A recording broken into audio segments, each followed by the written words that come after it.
देश भर में केंद्र सरकार ने जातीय जनगणना करवाने का जो फैसला लिया है, इस फैसले को लेकर बिहार के पूर्व डिप्टी सीएम और आरजेडी के दिग्गज नेता तेजस्वी यादव इन दिनों इसे अपनी पार्टी के कार्यकर्ताओं की, नेताओं की और बिहार की जनता की जो लगातार जातीय जनगणना की मांग कर रहे थे, उनकी एक मनोवैज्ञानिक जीत बताया है। तेजस्वी यादव ने कहा है कि यह लड़ाई यहीं समाप्त नहीं हुई है। भारतीय जनता पार्टी अब समझ रही है कि इस प्रदेश की जनता को क्या जरूरत है और उसी आधार पर हम जो सवाल खड़े कर रहे हैं सरकार के खिलाफ, उन सवालों को मानने को मोदी सरकार को मजबूर होना पड़ रहा है। दरअसल जातीय जनगणना करवाने का जो केंद्र सरकार का फैसला है, ये क्या बिहार में एक बड़ा इम्पैक्ट डालेगा, ये भी देखने वाली बात रहेगी। क्या बिहार में जातीय फैक्टर पर जो यहाँ राजनीति जो आधारित है, उस पर बीजेपी सेंधमारी करने में कामयाब रहेगी, ये भी देखना काफी दिलचस्प है। क्योंकि लगातार तेजस्वी यादव जिस तरीके से बयानबाजियां कर रहे हैं, जिस तरीके से जो जनसभाओं में जा रहे हैं, पार्टी के कार्यक्रमों में शामिल हो रहे हैं, जो बातें वो करते हुए नजर आ रहे हैं, उसमें साफ तौर पर उनका कहना है कि इस बार बिहार में आरजेडी के नेतृत्व में सरकार बनेगी और जो ये सरकार है, इस सरकार का मुखौटा बिहार ही नहीं पूरे देश की जनता ने देख लिया है। अब हम आने वाले वक्त में पीछे नहीं हटेंगे, गरीबों, शोषितों, वंचितों, पिछड़ों को उनका अधिकार दिलाकर रहेंगे। सुनिए तेजस्वी यादव क्या कुछ कहते नजर आ रहे हैं केंद्र सरकार के इस फैसले पर। कि जातीय जनगणना को लेकर के आज हम लोग कर रहे हैं और आज जो हम लोगों की बरसों पुरानी जो मांग रही, जिसकी लड़ाई हम लोगों ने सड़क, सदन, कोर्ट तक अभी भी हम लोग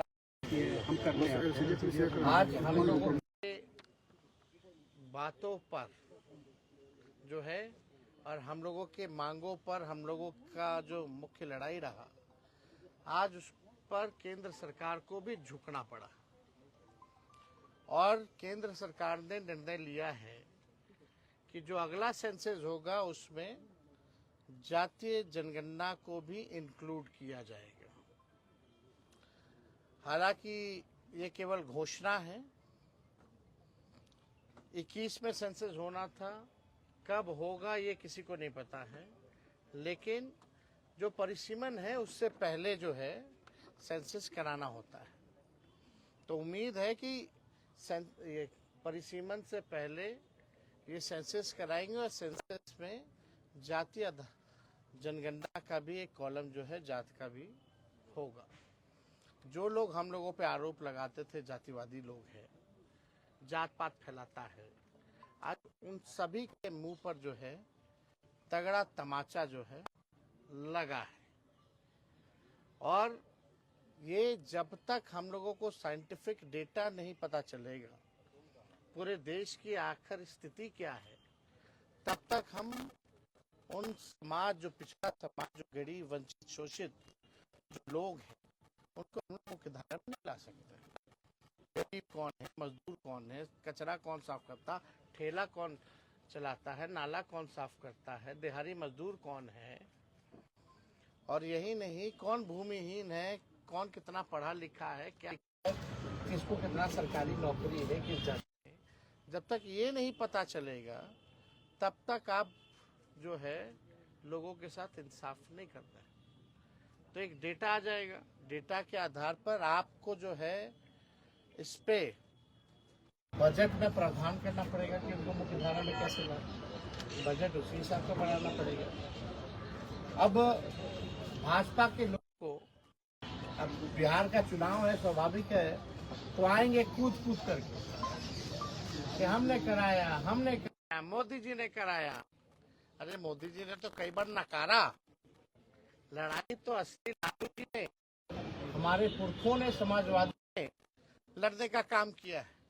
और भाजपा के लोगों को, एनडीए के लोगों को हम आज थोड़ा क्रोनोलॉजी जो है और इतिहास जो है वो बताना चाहते हैं, इसलिए आप सब लोगों को यहाँ बुलाया गया। 1996 में देवगौड़ा जी के कैबिनेट में ये निर्णय हुआ था कि 2001 का जो सेंसस होगा उसमें जातीय जनगणना जो है कराया जाए। और लालू जी उस समय जनता दल के राष्ट्रीय अध्यक्ष रहे और ये हम लोगों के दल के, हम लोगों के नेता की 96 से ही लगातार जो है मांग थी। कोई माने ना माने, ये इंडियन एक्सप्रेस का ये कटिंग भी है हमारे पास। जब देवगौड़ा ने ये फैसला लिया था, इसमें लिखा है the proposal for a caste based census, a move recently opposed by the Home Ministry, had been on top of the agenda of the 1996 United Front government। तो ये तो तब से ही हम लोगों की थी। और 2001 में कौन प्रधानमंत्री थे, किसकी सरकार थी? तो हम लोगों, बीजेपी की सरकार थी, अटल जी प्रधानमंत्री थे। तो जो हम लोगों का जो कैबिनेट जो डिसीजन था जनता दल का, आपका यूनाइटेड फ्रंट गवर्नमेंट 1996 का, उसको भाजपा की सरकार ने नहीं माना। फिर आप आइए देखिएगा, 26 जुलाई 2015 को लालू जी ने राजभवन मार्च भी किया था और लगातार 2016 से हम लोग 17-18 लगातार जो है जाति आधारित गणना की जो है मांग हम लोगों ने की। ये उस समय लालू जी का भी ट्वीट 2015 का, ये भी पढ़ते, मोदी यूएन जाकर मेरे खिलाफ पिटीशन दे, लेकिन मैं गरीबों की लड़ाई लड़ते लड़ते आरक्षण बढ़वाकर जातीय जनगणना के आंकड़े प्रकाशित करवा कर ही दम लूंगा। ये 29 सितंबर 2015 का उत्तर। और इससे पहले भी आप लोग सब लोग जानते हैं कि यूपीए की सरकार ने 2011 में जो है, हम लोगों ने 2010 में लगातार मांग की थी, जिसमें मुलायम सिंह जी भी थे, शरद जी भी थे। तो उस समय जो है ये हुआ था। हालांकि जब बीजेपी की सरकार आई, अरुण जेटली जी फाइनेंस में प्रेस कॉन्फ्रेंस करके कैद जब रिलीज करने का मौका है तो डेटा करा, भी भाजपा के लोग नहीं थे। आप लोगों को पता है कि कई बार बिहार विधानसभा से हमारे ही प्रस्ताव को पारित किया गया। जब हम लोग विपक्ष में थे, जातीय जनगणना का प्रस्ताव दोनों सदनों से पास किया गया, 18 में भी, 19 में भी, 20 में भी, 3 बार। और हमारे सुझाव पर ही पहली बार बिहार में सर्वदलीय प्रतिनिधि मंडल 23 अगस्त को प्रधानमंत्री जी से नई दिल्ली मिला। मुख्यमंत्री जी भी थे साथ में, मेरा ही 2 प्रस्ताव था। ये सब लोग चलिए प्रधानमंत्री जी से मिले। जब इन लोगों ने केंद्र पार्लियामेंट में केंद्र मंत्री ने मना कर दिया था कि जातीय जनगणना नहीं कराएंगे, तब हम लोग प्रस्ताव रखे थे, तब हम लोग सब लोग को लेकर के गए थे दिल्ली।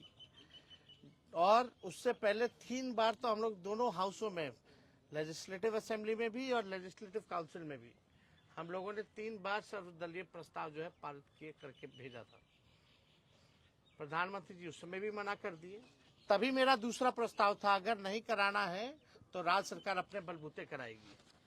तो आप देखिएगा 10 मई 2020 को हम, ये तेजस्वी यादव है, बिहार के पूर्व डिप्टी सीएम रह चुके हैं। इनके नेतृत्व में मुख्यमंत्री जब नीतीश कुमार और ये मिलकर सरकार चला रहे थे, तो उस दौरान बिहार में जातीय जनगणना करवाई गई थी और उस दौरान 65% आरक्षण का जो प्रस्ताव भी बिहार विधानसभा में पारित हुआ था। लेकिन उस फैसले को पटना हाईकोर्ट और सुप्रीम कोर्ट ने निरस्त कर दिया था, जिसका खामियाजा ये भुगतना पड़ा कि बिहार में यहाँ पर जो तेजस्वी यादव ये कहते हुए नजर आ रहे थे कि अब बिहार में जो आरक्षण का बैरिकेड है 49% का, उसको हटाकर हम इसकी सीमा को बढ़ाने जा रहे हैं। उस पर एक करारी चोट सरकार ने पहुंचाई थी और इसके साथ साथ सुप्रीम कोर्ट ने भी उस फैसले पर रोक लगा दी थी। फिलहाल इस खास कार्यक्रम में इतना ही। आपकी क्या राय प्रतिक्रिया है कमेंट बॉक्स में जरूर बताएं। फिलहाल इस खास कार्यक्रम में इतना ही। देश दुनिया से जुड़ी तमाम बड़ी खबरों के लिए देखते रहिए नेक्स्ट 9 पॉलिटिक्स।